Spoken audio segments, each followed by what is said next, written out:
Good afternoon, everybody. What I wanted to share was what I found on the car. I have been looking on the forums and have suffered the same issues where the wastegate actuator kind of actuates when you touch the brakes, and I found out that there's actually a check valve on the vacuum pump, which I'll show you guys later in the video, that tends to break or to fail.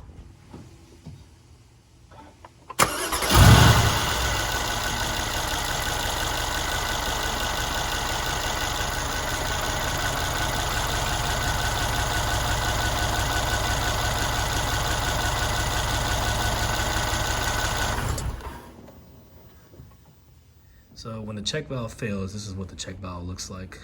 And I broke from the old rubber, one of the fittings. It's gonna kind of fall off. When I took it apart, it kind of fell off. And also that little orange piece right there should be completely round and covering up that orifice.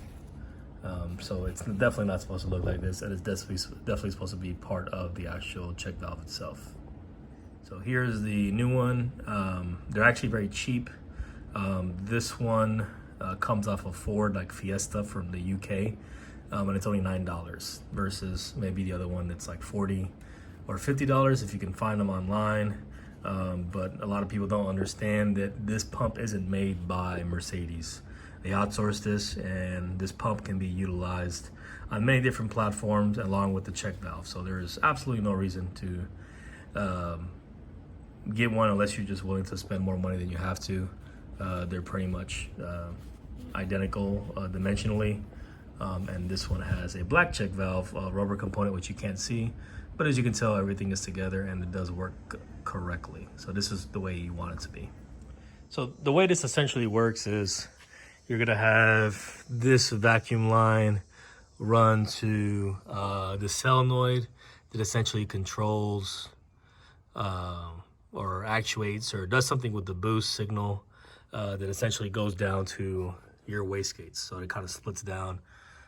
And so in order for this to receive vacuum, it will actually receive vacuum from the check valve. And the check valve is good. If you look where your dipstick is, it's gonna be right in the back. If I can focus on that component, it's actually going to be right, it's kind of hard to see, but right in that hole right there, which I already have the check valve out. Pretty easy to get to. The plastic line that goes to it does rip because of how old of age it is. If you can see, I had a temporary fix on it because it caused a vacuum leak, but I'm gonna have to replace that. So I went ahead and replaced it. The new one is in its correct location. The rubber part obviously was broken, so I replaced it. Like I said, this thing is just plastic, or it was rubber. It feels like plastic now, but it's the U-bend that goes from the check valve to the rest of the vacuum system, to the vacuum pump, and to the boost solenoid, so on and so forth. So all I did was put a vacuum fitting on one end that led to a larger size silicone hose, and it slid right over the plastic part with a little bit of silicone.